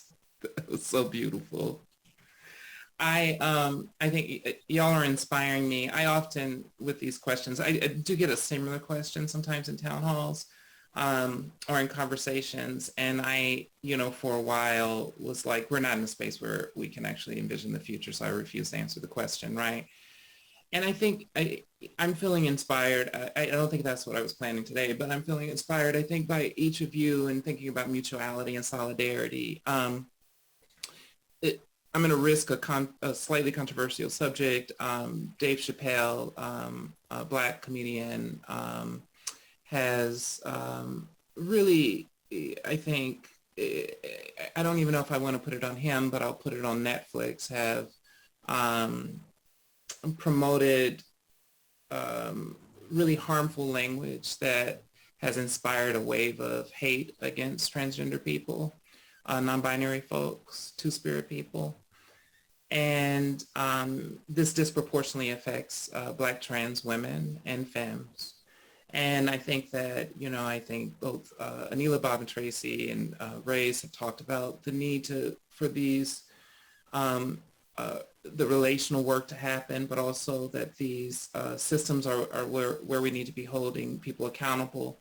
So Dave Chappelle's going to be in the city of Seattle, bringing in the new year at the Climate Pledge Arena. Just booked, just announced. And how does this happen, right? In a city that so many trans people have found sanctuary in, that feels, that we know isn't completely safe, but at least it feels as safe or safer than other places that we have been or come from, or are. And so, I think there has to be some accountability to both the booking agents, Amazon, who is in relationship with the Climate Pledge Arena, the board of the Climate Pledge Arena, and et cetera. And so I think I'm going to get to the vision part. For me, that doesn't have to be me to start that conversation, right? That doesn't have to be us or people that look like me that starts that conversation. When I think about the beloved community or heaven or nirvana or whatever it is, that sort of ultimate principle, it's not without suffering, pain, and struggle. And really, like, the path to the beloved community is the goal of the whole thing. And how we are on that path is what I'm now starting to find motivation in my own work to do. Because that other thing is impossible for me, the thing that the struggle doesn't exist. But if I'm in a world where, first of all, the Climate Pledge Arena receives the booking and someone stops it immediately because they value Black trans life, and they know that this city does, and they know that this community does, and it just ends there. Or if it gets past that point, and then there's an announcement that the community responds and answers and says, absolutely not in my backyard. Like, that's the proper use of that phrase. That's not what we are going to have happen here. And so that is beloved community to me, when across the board people realize that the violence against Black trans women and femmes is the same violence against murdered and missing Indigenous women and femmes, is the same violence against Muslims. It's the same. And so to allow this to happen is to allow our own people to struggle and to suffer and be victim to those same forces that are organizing. Often they have multiple targets, all of us in the same right-wing forces, right? And so to allow this to happen allows it to happen in our own community. And so beloved community for me is, it just doesn't happen. And Black trans life is centered, and someone speaks up, and it doesn't have to be the people who are affected.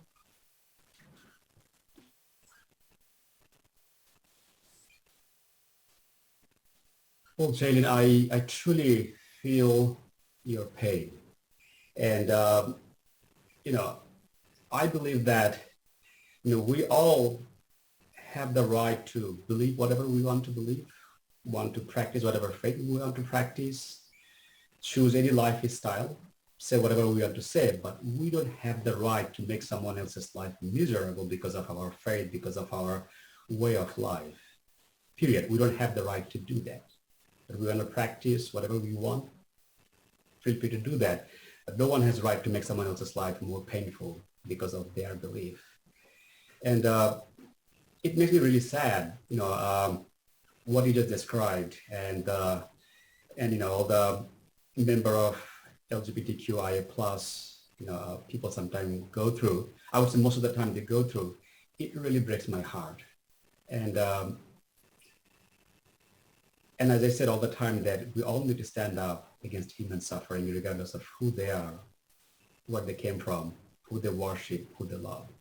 We are not here to judge anyone. As Anila said very eloquently, that we are here to do the good work and will be judged based on our effort, not the end result. And as Julia said, that what we need Well, it's the time to learn or relearn that what they want for themselves and their families are the same things we want for ourselves and our families. Love, happiness, peace, opportunity. It's universal. Everybody wants the same thing. And, success sometimes could be collectively, sometimes it could be in the individual level. And sharing my story and our messages of forgiveness, empathy, and understanding, we work tirelessly to help others get beyond prejudice, intolerance, and hate, inspiring and encouraging people to be more compassionate and understanding while also providing hope to never give up. Often I have found success comes by changing one heart and one mind at a time. While speaking at a maximum security prison in Italy, for example, an older inmate came toward me. Though a little nervous, as he came closer, I saw his eyes were full of tears. And as we embraced, he told me that he would never know if the person he hurt ever forgave him. But he wanted to touch me because I forgive the man who shot me in the face.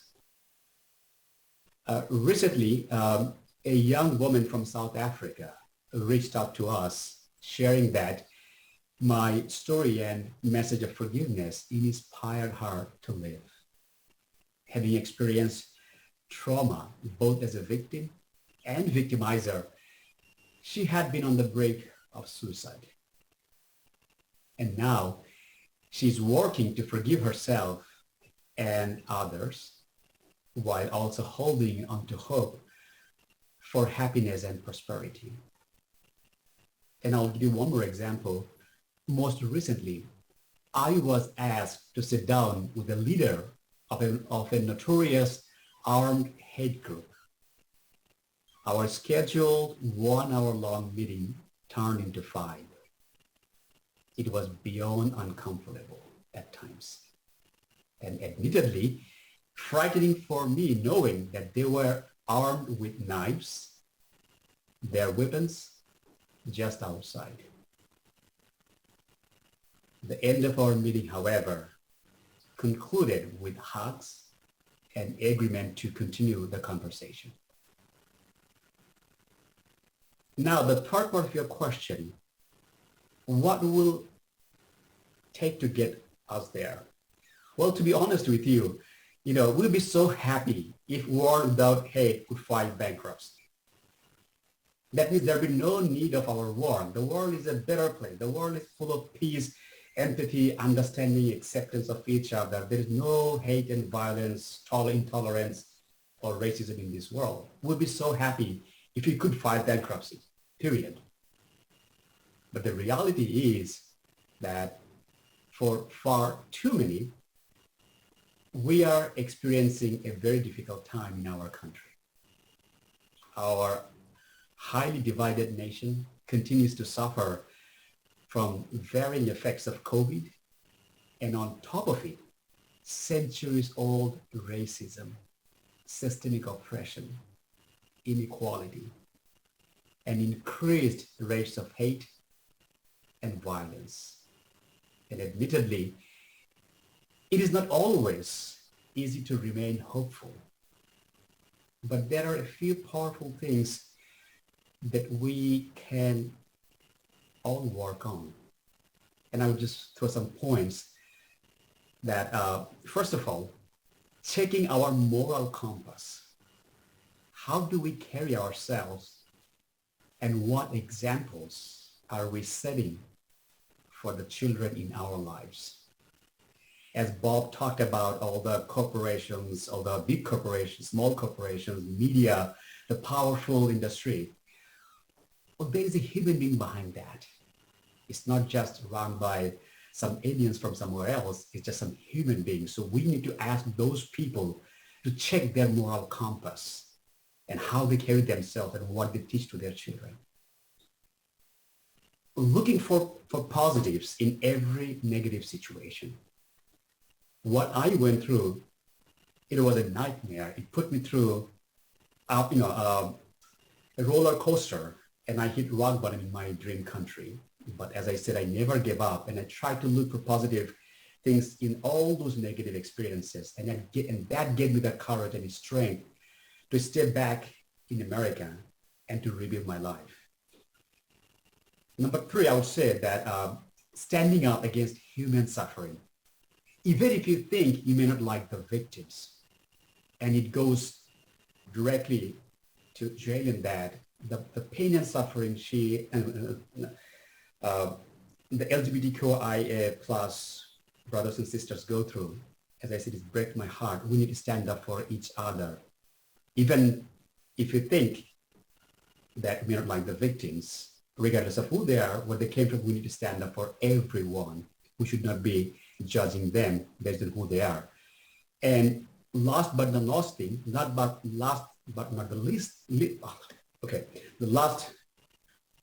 the least thing, treating people as humans first, regardless of who they are or where they came from. And it goes back to Rubel when he said that how, as a 3 years old, he felt along with his mother, seeing the man across the street yelling and cursing them. A 3-year-old boy should not go through that kind of experience, period. So we need to start treating people and respect them as humans first. And I would say that I will never forget the sound of my shooter's voice asking me, "Where are you from?" right before he pulled the trigger. Just as I would never forget the same voice 10 years later telling me, "I love you, bro." Can you imagine how different things would have been if Mark had led with empathy rather than hate? I truly believe once you get to know the other, it is hard for you to hate them. Let's get to know the people unlike us and work together to make this world a better place for us and for our next generations.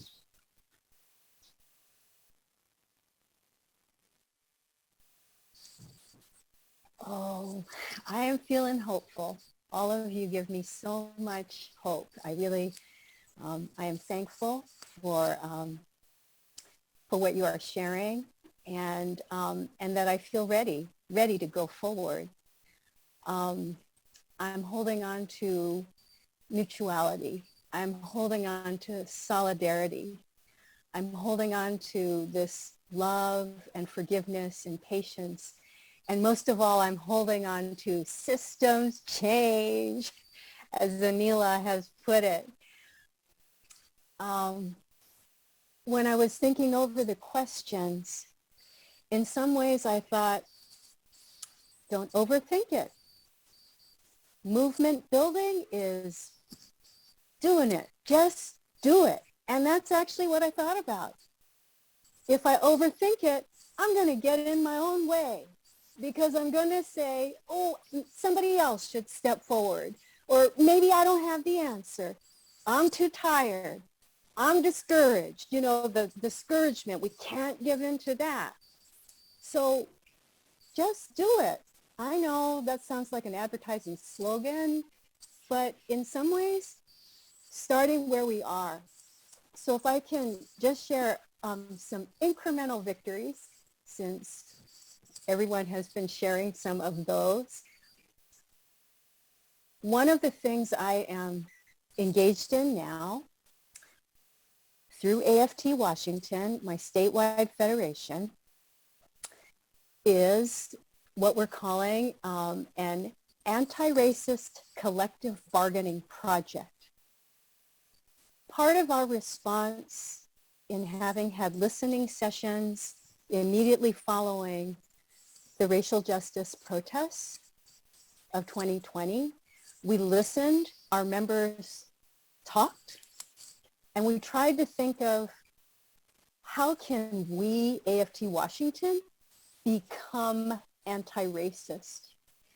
And we thought, we're starting with collective bargaining agreements because traditionally they deal with important things, workplace conditions. But racial trauma hasn't always been on that list of workplace conditions. And we needed to help each other. We're in the process. We don't have it done. And we still need to come up with more language because this is language that has not been in people's contracts before. But I'm telling you that thinking about what this should be and could be is an important incremental change. Not necessarily changing the whole system of capitalism, but I think it can make a dent. And talking with each other and creating that language has achieved part of what race talks about, which is getting to know each other, because my fellow members who are a little reluctant, or maybe a lot, because we just haven't had language like that before. Why do you have to bring that up? But we come to an understanding. And that is just, it's part of that process. What Julia said earlier, a lot of this is our process. So that is one thing that I'm working on. And then one other, because I'm so moved every time Bob shares parts of his history. So I want to say that my pandemic project was to collaborate in writing a history of Asian Pacific American Labor Alliance. And it is a collection of 35 oral histories. And I got to interview Bob. So why I share that is I'm also thinking about Race's comment on his organization using storytelling and empathy as part of building that understanding and telling our own stories so that the labor movement doesn't erase us is one piece of it. So I'm just going to share the title because I think part of it can be the incremental hope. It's called Asian American Workers Rising, Apollo's Struggle to Transform the Labor Movement. I'll just end with the future I'm thinking about, which, just to wrap back, we've said it before, youth are our future. And they are speaking that truth to power in so many ways and in so many arenas. And we got to get out of the way. Or maybe it's just me. I might be the senior person in the house here. And it's intergenerational, because I say get out of the way, but what I really mean is distributive, collective leadership. Because I think sometimes the young folks feel like, oh no, okay, boomer. And it doesn't have to be that way, because there are things we can share, and there are things, we've all got these strengths. So intergenerational organizing, I'm there. That is my future. That is my now. Thank you so much, all of you.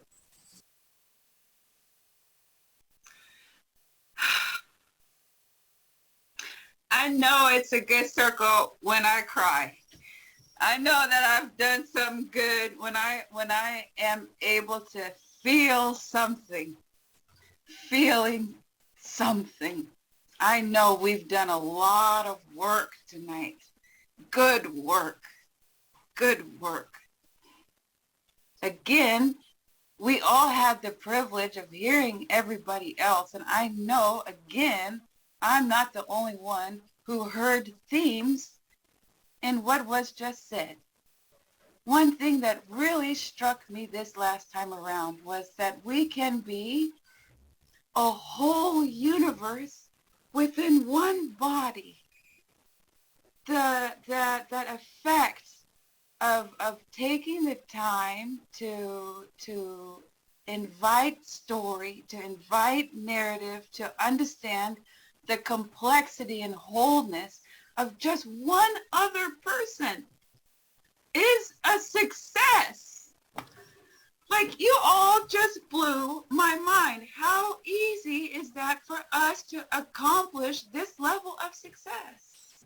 We literally have to just connect to another person. I mean, that blew my mind, hearing this from you all tonight in pieces and now putting these things together, since we've all now had a chance. The future is so large, it will hold all of this. I am so optimistic. And I know I'm optimistic, and I know I'm also being very realistic too, because I and we in this space, we have experienced harm. We have experienced the suffering. So when it ever rears its ugly head again, I know exactly when it's coming. We can smell it a mile away. So who better prepared to lead our future than those who know both sides, to know what it feels like to have been harmed, to be in a position to either perpetuate or stop long enough to hold this so that we can put it down, because we love our babies. We're not passing this kind of pain along anymore. And so for your time tonight, pausing long enough to feel something, it took a great act of bravery. I don't know if that's exactly what you were expecting with my invitation, but I sure do appreciate you being here with your full self tonight. We have a few questions from our audience, but I'll tell you this. Due to our technical difficulties putting us back a good 45 minutes, I want to respect your time and your evening. And so the questions that we had from our audience are about what can they do? What can they Google? How can they be involved? And I just thought I cannot leave without respecting at least the sentiment of what our community is telling us in so many ways. What can we do? What do you need? Where can we sign up? And as we go around this last time, we'll keep it kind of short and brief as we're getting ready to wrap up our night. So please feel welcome to share websites, Google search terms, whatever it is that is going to help our community stay in this path. And along with that, I really don't like being the super last voice. So as we're going around, I'd love for you to take a moment and share just a kind of reflection on, we spent a lot of time together today, you and I, and us. And I personally have changed since I first logged on. I have grown in some very special way. So I would be most honored if you would share with us on this last quick round things we can Google, and any final thoughts you have for us and the ways that you have grown together with us tonight. So Anila, oh, I'm sad that's like the last time I'm going to get to say your name and introduction, but Anila, all you. I'm feeling very uplifted, but also just very heavy with so much that we've talked about and discussed tonight. I know you're asking us to keep it short, but Julia, thank you for what you've done, and the entire Seattle Human Rights Commission for bringing us together and giving us this opportunity to learn from each other, to grow together, to see that this is possible, and to try to uplift each other at a time when, again, so many of us are facing despair and disillusionment. What I would say is just a few specific things. Number one, and most importantly, is to take action. Like, please do not fall into despair. Please do not sort of say that somebody else will do it. No. The people we need to save us are us. It's us. It's up to us. So I really hope that people take that message to heart. And especially when you're seeing hate manifested in different ways, one of the most important things to do is to not let that slide, to not stay silent, to speak out against that, to build solidarity, to the way, something that we've said when we've had all of these attacks on places of worship, for instance, we had more than a dozen, I think about 15 in just the past 6 months. And one of the things that we've emphasized, which is so important, is not only is an attack on one an attack on all, but also this idea that every single time we face one of these instances, we're going to actually grow in our solidarity and our coalitions and our coming together. So the haters may think they're trying to achieve one thing, but the actual result is going to be the opposite of what they're striving to achieve. And that's sort of the important piece. There's so much information out there that people can Google. I don't need to necessarily give specific terms or anything, but just get to know your fellow human beings as human beings. Get to know them themselves from them. As I often tell people, I didn't learn Christianity from anti-Christians. I would hope that nobody would learn about Islam and Muslims from anti-Muslims. And there's a strong anti-Muslim industry. Please get to know the people that you're talking about, especially if you hate any marginalized group. Those are the groups that you should especially be researching and reading and following directly from what they themselves say, not what others say about them. So I'll just stop there because I know we're short on time. Thank you so much to everybody. It's been an honor to be here with my co-panelists. Thanks. First, I want to acknowledge that I can't believe that we went through a whole program and didn't actually acknowledge that tomorrow is the anniversary of the Universal Declaration of Human Rights, which I presume is why we're here today to talk about human rights, passed in 1948, which happened right after World War II. And it takes events like that to open people's minds and hearts to see the real cruelty that can be out there within humanity. And from that came the great rose of the Universal Declaration. So sometimes things have to get dark before they get bright. A lesson. I want to really raise my hands to Ray's for you are just so inspiring with the empathy and the heart and the love that you exude in your stories. I appreciate that. And Jalen, I hear the pain of the experience of the transgender community. I appreciate you sharing a lot of those insights because I, not being of that, would never be able to understand that experience as fully without your explanations for them. So I appreciate your sharing that. And Tracy, comrade for life now, I think, for so many years. And Neela, just for your inspiration. Thank you so much. You really charge my batteries every time I hear you, not just here, but every time you're out in public. What can you do? I think you can get involved politically. And if you're an immigrant, you don't have to vote. All you, in this system, if you can convince 2 other people to vote as you would have voted, you've just leveraged your power more than anybody who even casts a vote. So get involved with an organization that is in alignment with your passion area and fight for justice through that organization. Build your power. That's what I would say. So thank you all for the privilege of being on this panel with y'all. Thank you. Thanks for your kind words. There's a couple of websites, Transgender Law Center, if you'll check them out, .org. Lavender Rights Project, that's our organization, and we have a leadership team, employees of Lavender Rights Project, called the Washington Black Trans Task Force. They do anti-violence work in the state of Washington. So please follow us and stay updated. I think that's what you can do is stay informed. I agree wholeheartedly that is one of the best ways to understand what's going on. I think for me, it's don't look away. And maybe look at something that another person always has to look at. Black folks always have to look at what's happening in our community, what's happening with us.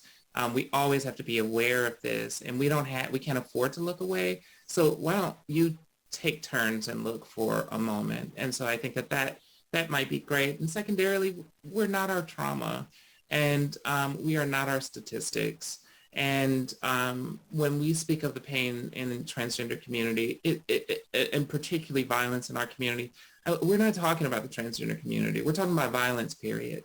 And so celebrate with us and learn the history of the trans community in this country, the Black trans community in particular, Two-Spirit community.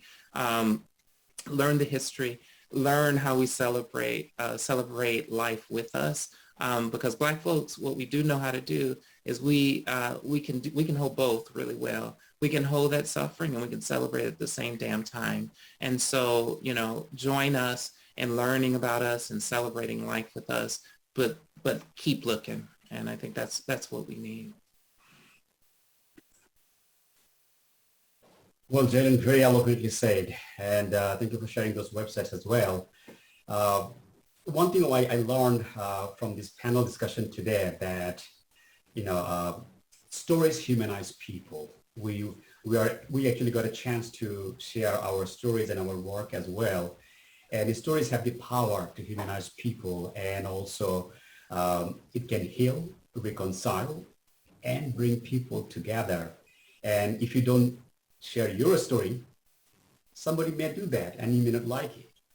So it's better you tell your story the way you want, the way in an authentic way, in a powerful way. So I urge, people to find ways to share their stories. And once you Google, please search empathy and forgiveness. We are a highly divided nation because we are highly disconnected. There is so much trauma. There is so much mistrust, misinformation, lies, and stereotypes. In order to get beyond all this, we need to learn more about each other. So please learn more about empathy and forgiveness. And if you want to search world.hate.org to learn more about the power of forgiveness, because forgiveness is a very powerful human quality, but highly misunderstood, which should not be the case. So I would ask, please do your due diligence and learn more about forgiveness and the power of empathy. And there are few things we all can do. These are very simple but powerful. And as Anila talked about getting into action, Bob talked about also coming together, sharing stories. And, simple things have tremendous power. Like each and every single day, we ask ourselves that from today onward, I will treat everyone as humans first, and I will respect them as humans first, regardless of who they are, where they come from. I will treat them as humans first. Second thing I would say that stand up against human suffering, regardless of who they are, and also even if you don't like them. It's a human suffering, stand up, take action. Do not pick and choose. And the last thing I would say that find ways to meet people. Even that could be a simple question, where are you from? As I said at the beginning, keep some sorts of humor in the conversation so that it doesn't look like dry and boring. Have some humor so that it can continue. So find ways to connect with people unlike you and learn from others, because sometimes wisdom may come from unlikely a source. Instead of judging people based on how they look, how they talk, how they dress up, how they worship, who they love, instead of doing that, just innocently, honestly, take time to learn from others. And if you could do these three things on a regular basis, treating everyone humans first, standing up against human suffering, and also learn from the other, especially the one we don't like or we don't understand, I think this world will become a better place for us and for our next generation, and we'll be able to create the world we all deserve, a world without violence, a world without victims, and a world without hate.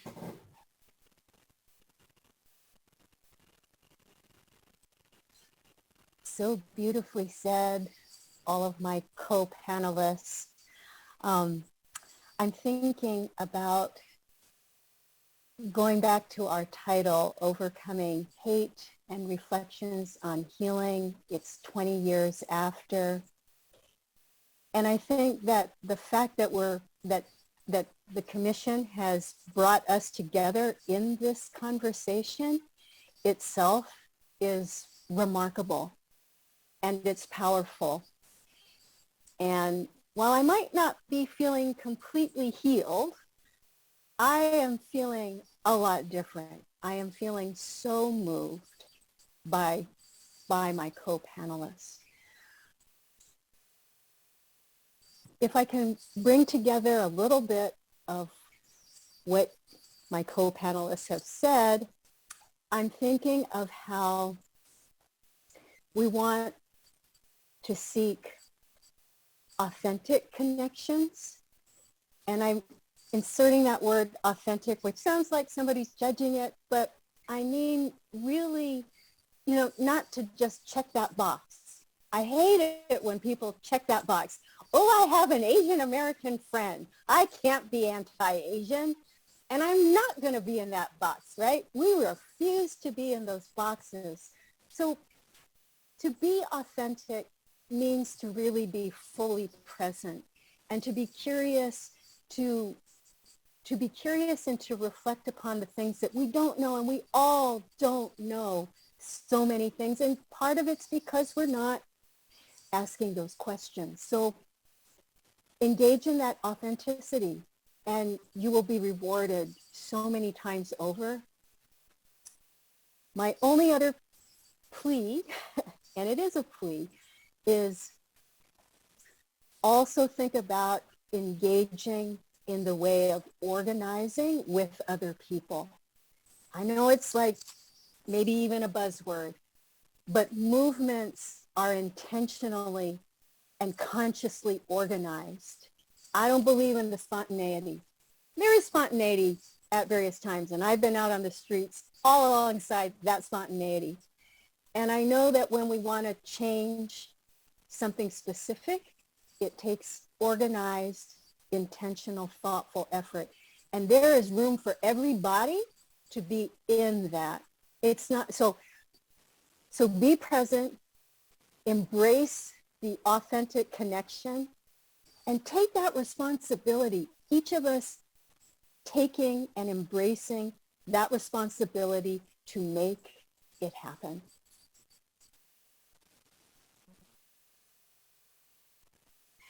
I almost don't want to say goodbye. I am just so moved and feeling so connected to you all and to my own children's hopeful future. That is no small task at all. Like, we really did some major work tonight, and that it be enjoyed. Let us look forward to this kind of work. So with this, we've practiced, we've shared, and to respect our time, I will be quick with my thank yous. But I am so appreciative of your time tonight, of the work that you do, your dedication, and I just want you to know more than anything in the world, you are seen tonight. You are loved tonight, and you will have an opportunity to rest because we will pick it up. The struggle shall continue. So let me get to my thank yous, and then I will wish you a very restful evening. So let me begin. I do want to again pause and appreciate this moment of celebration. We're celebrating. Tonight we not only honored the voices, the work, the success of our esteemed guests and awardees, but also those with whom you all work with every day, right?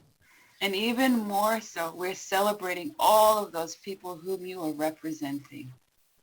We celebrate not only our resilience, but our optimism. We pause to acknowledge our undeniable connection and our unwavering commitment to a better future.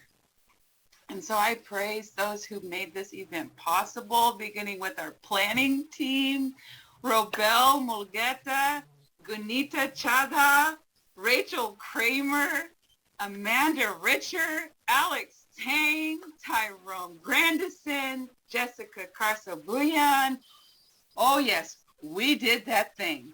Woohoo!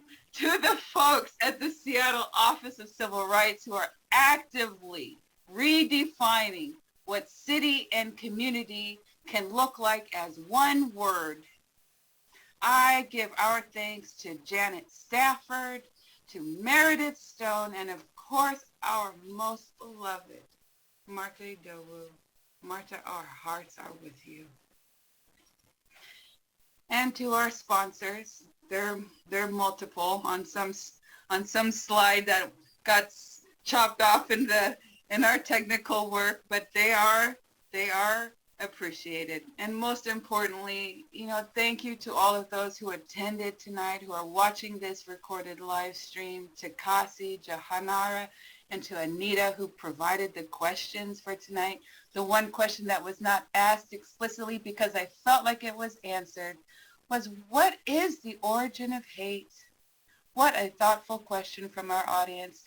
And I picked up some little things here and there, and I'm hopeful that question was answered to some degree. So I appreciate those who contributed those questions. And now we can say we know better. We can say this. So to all, thank you for your time, your care, and for believing with us, even for a moment, that we have all the reason in the world to look forward to the future. So thank you. Be healthy. Wash your hands. Get vaccinated. And to all, I wish you a restful evening and a good night. Thank you. Thank you so much, Julia. Thank you. Wonderful. Thank you.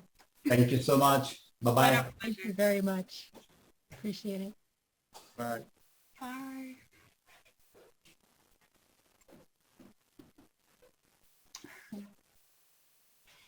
Bye. Thanks again, Julia. Oh,